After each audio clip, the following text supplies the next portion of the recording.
नमस्कार, India voice देख रहे हैं आप। आपके साथ मैं हूं स्वीटी दीक्षित। रुक करेंगे खबरों की और उत्तराखंड के उत्तरकाशी में रविवार को एक निर्माणाधीन टनल धंस गई, जिसमें 40 मजदूरों के फंसे होने की आशंका है।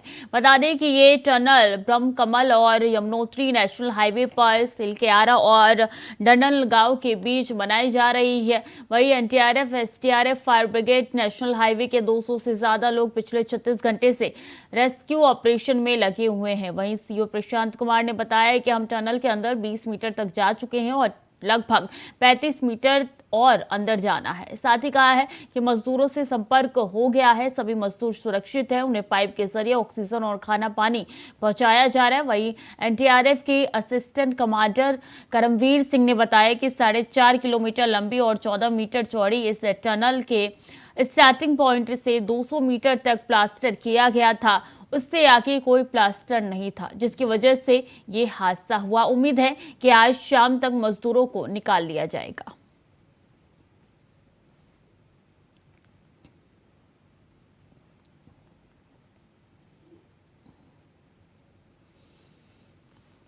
तो सुरंग में 40 मजदूरों की जिंदगी अभी दांव पे लगी हुई है। मुख्यमंत्री भी पहुंचे थे मौके पर और उन्होंने जायजा लिया था। बता दें 60 मीटर पर जिंदगी की जंग जो है वो मजदूर लड़ रहे हैं। काफ़ी कोशिश की जा रही है, लेकिन जो चुनौती है वो यही है कि मलबा जैसे हटाया जाता है, फिर से मलबा ऊपर से नीचे गिर जाता है, जिसकी वजह से ये रेस्क्यू ऑपरेशन आगे नहीं बढ़ पा रहा है। ड्रिल मशीन मंगाई जा रही है, अलग अलग जगहों से कोशिश पूरी है और जो अंदर मजदूर फंसे हुए हैं उनको ऑक्सीजन पहुंचाया जा रहा है, पानी पहुंचाई जा रही है और खाने की सुविधा भी अंदर मिल रही है। और ऐसे में बता दें कि पाइप के जरिए ये सारी चीजें अंदर पहुंचाई जा रही है।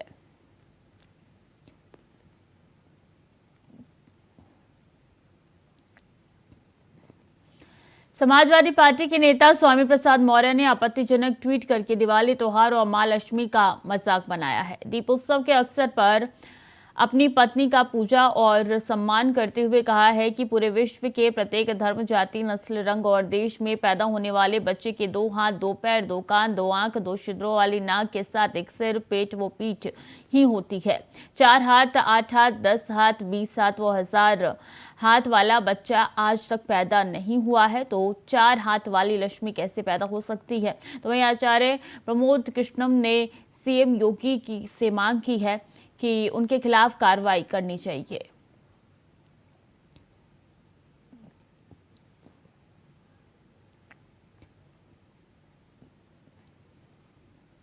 केवल 4 हाथ ही नहीं कहा हूं, 4 हाथ, 8 हाथ, 10 हाथ, 20 हाथ, 1000 हाथ वाला बच्चा आज तक पूरे दुनिया में नहीं पैदा हुआ है। और यदि कहीं पैदा हुआ हो तो उनको मैं चुनौती देता हूं, वो उसे हमें बताएं, हम उसे स्वीकार करेंगे। कल्पना के आधार पर हम किसी को 1000 हाथ वाला बना दें, किसी को 20 हाथ वाला बना दें।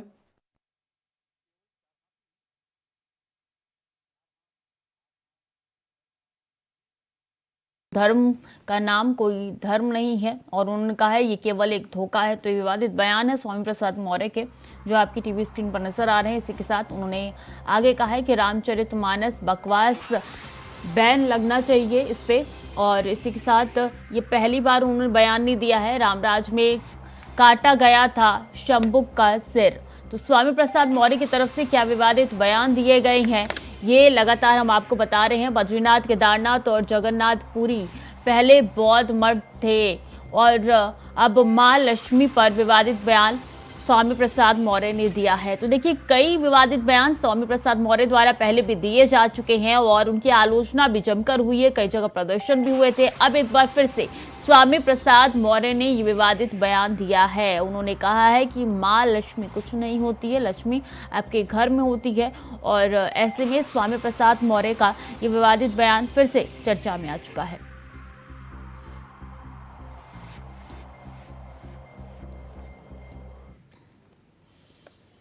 और दिल्ली एनसीआर में प्रदूषण का स्तर खराब हो चुका है। दिल्ली एनसीआर में एक्यूआई खतरनाक स्तर के पार है। दिल्ली यूनिवर्सिटी में एक्यूआई 413, आईआईटी दिल्ली में एक्यूआई 488, पूसा में AQI 572, नोएडा में AQI 406, गुरुग्राम में भी 406 AQI दर्ज किया जा रहा है। तो खतरनाक स्तर पर AQI पहुंच चुका है और ऐसे में दिल्ली यूनिवर्सिटी में AQI 413 दर्ज किया जा रहा है।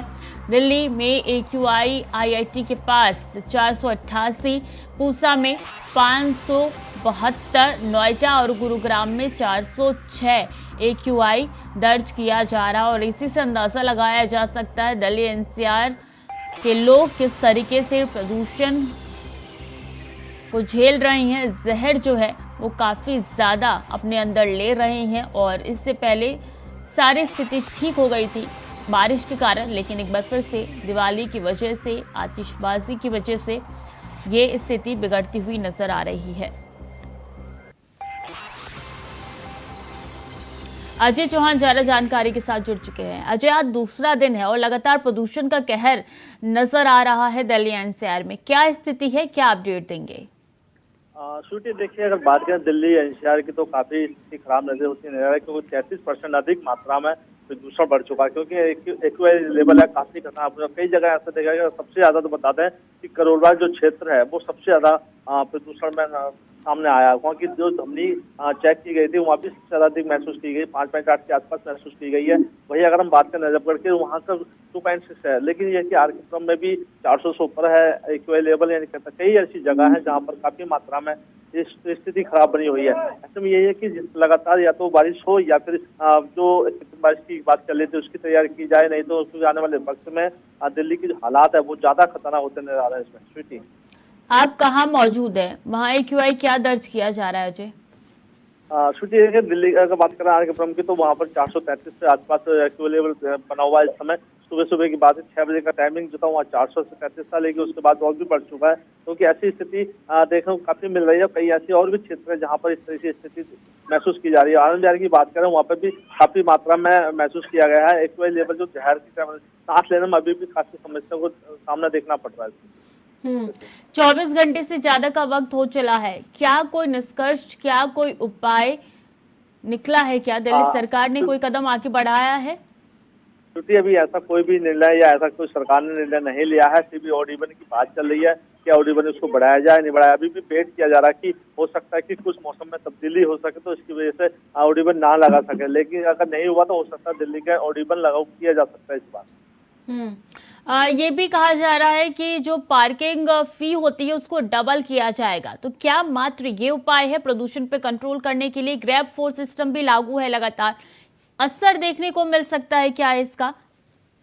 बिल्कुल श्रुति, देखिए जब सरकार के पास कुछ मुद्दा नहीं होता तो पार्किंग को लेकर, ऑडिबन को लेकर कोई ना कोई नया नियम निकाल दिया जाएगा। पार्किंग के अभी तक अगर 1 घंटे के 20 रुपए होते हैं तो उसके बाद 40 रुपए किया जाएगा। तो आखिर जो मजबूर लोग हैं, जो मजदूरी करते हैं, जो ट्रैफिक वाले हैं, उन्हीं पर बोझ पड़ता है। यानी दिल्ली की जनता से ही जेब का खर्चा निकालना होता है। तो ये जो नियम बनाए जाते हैं कहीं अपने सिर्फ बेनिफिट के लिए बनाया जाता है, लेकिन जो प्रदूषण को रोकने के नियम जो सरकार के अधीन आते हैं वो नहीं बनाते। क्या ट्रैफिक के जो रूल्स है, जो पार्किंग के रूल्स हैं, अगर इनका बढ़ा दिया जाएगा लोग क्या आना जाना बंद करेंगे? क्योंकि उनका जो काम है दिल्ली का वो तो करना चाहे उनको 100 रुपए देने पड़े। तो देखिए कहीं ना दिल्ली की जनता पर ही भार डाला जाता है। ऐसी स्थिति में फिर दिल्ली जनता जो कहीं ना कहीं रोड पर आती है, फिर सरकार के खिलाफ खड़ी होती है, तो राजनीति भी की जाती है। तो सुझाव यही है कि या तो स्थिति में ऑडिबल लगा दिया जाए या फिर ट्रैफिक को कंट्रोल किया जाता है, तभी दिल्ली का जो प्रदूषण है वो कम हो सकता है इसमें।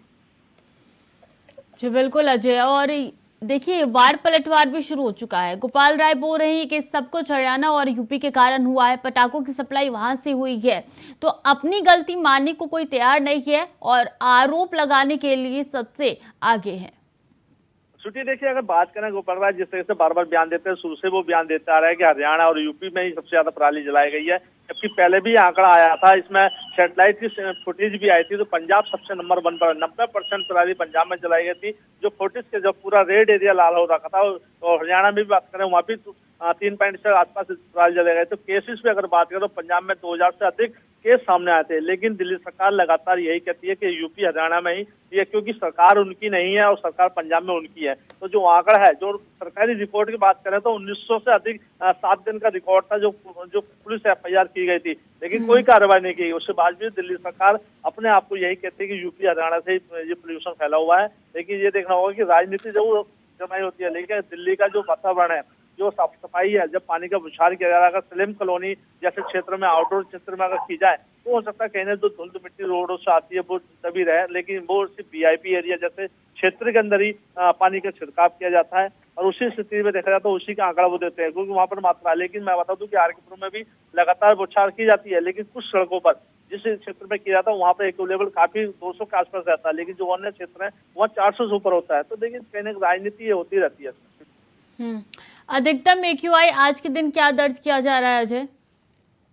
अगर बताया जाए तो देखो 400 से ऊपर है आज भी, तो आज भी खतरनाक स्थिति में। करोल बाग सबसे ज्यादा समय चैम्बर बना हुआ है। करोल बाग के अंदर क्योंकि भीड़ भाड़ एरिया है, इंडस्ट्री एरिया भी काफी वहाँ पर है, ट्रैफिक काफी वहाँ पर होता है, क्योंकि पार्किंग वो जगह निकलना मुश्किल होता है। तो जो धमनी चेक की गई थी सुबह 6 बजे का रिकॉर्ड बताते हैं, तो उसके बाद नजफगढ़ करोल बाग, ये 2 जगह 33 जगह ऐसी जगह तो सबसे ज्यादा करोल बाग सामने आया है इसमें। यानी कहीं ना स्थिति जो है करोल बाग की सबसे ज्यादा खतरनाक देखने को मिल रही है। सोमवार को AQI जो अपने चरम पर था 999 था, आज की बात की जाए तो आज 500 से 600 तक सिमट के रह गया है।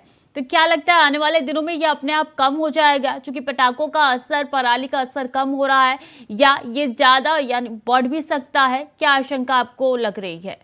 देखिए मौसम की जो तब्दीली होती है वो कभी भी घट पड़ सकती है। मौसम अगर हवा तेज होती है, क्योंकि आउटडोर में अगर बात करें आंध्र बिहार की 900 से पार था, लेकिन कल का अगर बात करें तो 500 से आसपास था। यानी कि जो हवाएं थी कल काफी तेज थी, उसके हिसाब से भी मौसम जो तब्दील होता है, अगर यही स्थिति रही तो हो सकता है दिल्ली का जो वातावरण AQI लेवल गिरे। अगर नहीं हवाएं तेज चलती हैं तो हो सकता है इसका फिर से दोबारा चैम्बर जो पहले था 500 से 600 आसपास जाता था, वही स्थिति दोबारा बननी नजर आए। तो शाम तक ये मान सकते हैं कि 999 पार हो सकता है, यानी कि ये देखिए अनुमान है। अगर ट्रैफिक ज्यादा होता है, ट्रैफिक क्योंकि अब दिवाली खत्म हो चुकी है और लोग वापिस भी आएंगे अपने वाहन से लेकर, तो वाहन का जब आगमन ज्यादा होगा तो हो सकता है इसकी स्थिति बढ़ती नजर आएगी इसमें। ठीक है अजय, नजर बनाए रखिए आप, पल पल की अपडेट आपसे लेते रहेंगे। तब तक के लिए बहुत बहुत धन्यवाद आपका।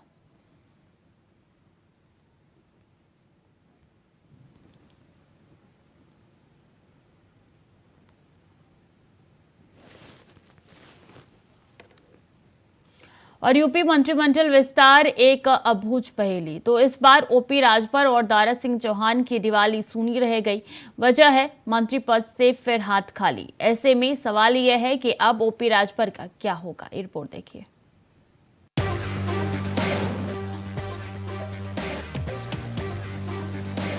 नवरात्र गए, दशहरा भी गया, धनतेरस गुजरा, छोटी दीपावली और अब दीपावली भी गुजर गई। ना जाने कितने शुभ मुहूर्त गुजर गए, मगर नहीं हुआ तो मंत्रिमंडल का विस्तार। जी OP राजभर हो या फिर दारा सिंह चौहान, मंत्री बनने की प्रतीक्षा काल लंबा होता ही जा रहा है। इस बार भी इंतजार के लम्हे खत्म नहीं हुए। वैसे तो यूपी में मंत्रिमंडल विस्तार की अटकलों के बीच मुख्यमंत्री योगी आदित्यनाथ ने बीते मंगलवार शाम जब राज्यपाल आनंदीबेन पटेल से मुलाकात की थी, तब CM की राज्यपाल से मुलाकात के बाद माना जा रहा था कि 10 नवंबर को मंत्रिमंडल विस्तार लगभग तय है। उधर सुभाषपा के अध्यक्ष OP राजभर और पूर्व मंत्री दारा सिंह चौहान ने भी मंगलवार देर रात तक लखनऊ पहुंचकर चर्चाओं को और बल दे दिया, मगर धनतेरस पर आस दीपावली के बाद टूट गई। ऐसे में सवाल ये कि क्या वाकई में मंत्रिमंडल का विस्तार होगा भी या फिर नहीं। दरअसल इन खबरों को बल इसलिए भी मिला था क्योंकि मुख्यमंत्री योगी आदित्यनाथ ने बीते हफ्ते गृह मंत्री अमित शाह से मुलाकात की थी। माना जा रहा था मंत्रिमंडल विस्तार की सैद्धांतिक सहमति के बाद ये खबरें उड़ रही हैं, जिसके बाद केंद्रीय नेतृत्व ने सुभाषपा के अध्यक्ष OP राजभर और पूर्व मंत्री दारा सिंह चौहान के साथ साथ एक दो दूसरे नए चेहरों को मंत्रिमंडल में शामिल करने के लिए फैसला मुख्यमंत्री पर छोड़ दिया। मगर ये खबरें महज अफवाहें ही निकली।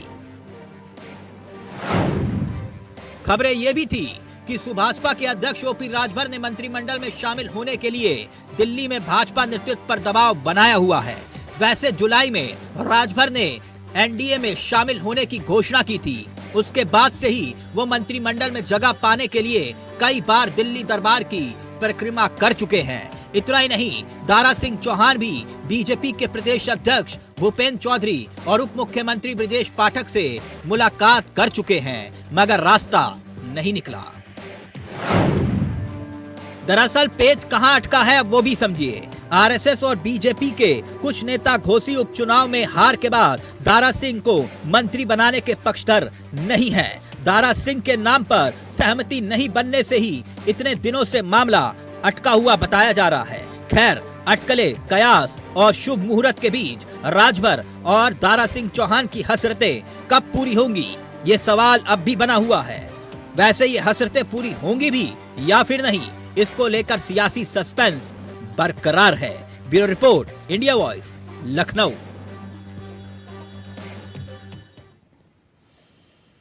आज प्रधानमंत्री नरेंद्र मोदी झारखंड दौरे पर है। भगवान बिरसा मुंडा के जयंती पर मोदी अलीहातू जाएंगे, जहां जनजातीय महोत्सव का आयोजन किया गया है। इस दौरे पर जहां बीजेपी की तरफ से पूरी तैयारी की जा रही है, वहीं राज्य में सत्ताधारी दल इस दौरे को सियासी चश्मे से देख रही है। रिपोर्ट देखिए। प्रधानमंत्री नरेंद्र मोदी जनजातीय गौरव दिवस पर भगवान बिरसा मुंडा की धरती पर होंगे। इसके लिए पीएम अपने प्रस्तावित कार्यक्रम से एक दिन पहले ही झारखंड आएंगे। खबर यही है। पहले जहां प्रधानमंत्री जनजातीय गौरव दिवस यानी कि 15 नवंबर को झारखंड पहुंचने वाले थे, वहीं खबर ये है कि प्रधानमंत्री 14 नवंबर को ही शाम को ही रांची पहुंच जाएंगे, जिसके बाद पीएम रांची में रोड शो करेंगे। मगर उससे पहले अब सियासत का शोर शुरू हो चुका है।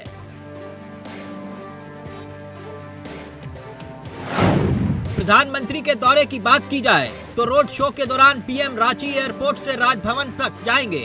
रात में ही वो राजभवन में रहेंगे। 15 नवंबर की सुबह वो सबसे पहले रांची के जेल चौक स्थित भगवान बिरसा मुंडा स्मृति उद्यान, स्वतंत्रता सेनानी संग्रहालय जाएंगे। इसके बाद वो रांची एयरपोर्ट पहुंचेंगे। हेलीकॉप्टर से खूंटी के लिए रवाना होंगे। फिर पीएम खूंटी के बिरसा कॉलेज मैदान में आयोजित कार्यक्रम में शामिल होने के लिए कार्यक्रम के स्थल पहुंचेंगे। इसके बाद पीएम भगवान बिरसा मुंडा की जन्मस्थली खूंटी जिला उलीहातू के लिए रवाना होंगे। उलीहातू में प्रधानमंत्री बिरसा मुंडा की प्रतिमा पर माल्यार्पण करेंगे। साथ ही उनके परिजनों के साथ मुलाकात का भी कार्यक्रम है। वहीं खूंटी में प्रधानमंत्री लगभग 2.5 घंटे तक रहेंगे। पीएम यहां ट्राइबल प्रदर्शनी का अवलोकन भी करेंगे। साथ ही ट्राइबल अचीवर से बात करेंगे। इसके साथ साथ वो भगवान बिरसा मुंडा की धरती से विकसित भारत संकल्प यात्रा का शुभारंभ करेंगे। इस दौरान पीएम पीवीटीजी मिशन की शॉर्ट फिल्म और पोर्टल की लॉन्चिंग भी करेंगे। पीएम के कार्यक्रम के तहत तमाम योजनाओं का शिलान्यास और उद्घाटन भी होगा। कार्यक्रम को कामयाब बनाने के लिए अब बीजेपी कार्यकर्ताओं ने कमर कस ली है। देश का आदरणीय और विश्व के सबसे ताकतवर नेता नरेंद्र मोदी जी जब जनजातीय गौरव दिवस पे और भगवान बिरसा मुंडा की जयंती पर आ रहे हैं 15 को, एक दिन पहले कल मंगलवार को जब पूरा देश भाई दूज मना रहा होगा, तो करोड़ों लोगों के भैया रांची आ रहे हैं। कल रात्रि 8 बजे रांची पहुंच रहे हैं और यहीं अरगोड़ा चौक पर कल रात में 8 बजे इनका अभिनंदन और पारंपरिक नृत्य के साथ इनका अभिनंदन किया जाएगा, स्वागत किया जाएगा, पुष्प वर्षा की जाएगी। कल यहाँ पर स्वर्णरेखा नदी के जल से इस पूरे अरगोड़ा चौक को उनके आगमन के पहले धोया जाएगा। और कल हमारी दीदी लोग यहाँ पर जोहार मोदी की रंगोली बनाई जाएगी, फूलों से रंगोली बनाई जाएगी, दीपों से रंगोली बनाई जाएगी और हज़ारों लोग कल यहाँ उपस्थित होकर पुष्प वर्षा करेंगे। और कल यहाँ उनके पहले आने के पहले 6 बजे से ही सांस्कृतिक कार्यक्रम प्रारंभ हो जाएंगे। कल आतिशबाजी का भी कार्यक्रम है, जब हज़ार लोग यहाँ उपस्थित होंगे आपके माध्यम से भी, क्योंकि आप हमारी बातों को लाखों लोग तक पहुँचाते हो। मैं आपके माध्यम से, चैनल के माध्यम से रांची वासियों को आह्वान करना चाहता हूँ कि दुनिया के सबसे बड़े नेता, और जब वो आपके मोहल्ले, आपके इलाके, आपके घर से आप जब गुजरेंगे तो आप अपनी छतों से, आप अपने कमरों से, आप अपने ग्राउंड फ्लोर से पुष्प वर्षा करना। और कल अपने मोबाइल को फुल चार्ज करके रखना कि प्रधानमंत्री जी जब उनका काफिला गुजरेगा तो आप अपने बेटी या अपने बेटों के साथ मोबाइल टॉर्च जलाकर उनका अभिनंदन करना। जब प्रधानमंत्री देखेंगे कि आपकी छत पे कि प्रधानमंत्री जी हमारे आगमन पर दीदी लोग, बहन लोग, बेटी लोग, जिनको आज़ादी के 74 साल बाद, 75 साल बाद महिला आरक्षण दिया। कल देश की बेटी, रांची की बेटियां, रांची की दीदियां कल मोबाइल टॉर्च जलाकर उनका अभिनंदन करेंगी। कल अरगोड़ा चौक का दृश्य ऐसा लगेगा कि रामनवमी का दृश्य है, ऐसा नजर आएगा। साफ है अभी तो पीएम के दौरे के आने भर की खबरें हैं, तो सियासत उफान मार रही है। तब क्या होगा जब पीएम झारखंड की जमीन से हेमंत की सरकार पर सियासी तीर छोड़ेंगे, यानी पीएम के दौरे पर दंगल तय है। Bureau report, India voice, Ranchi. फिलहाल के लिए बुलेटिन में इतना ही। खबरें लगातार जारी है, देखते रहे इंडिया वॉइस।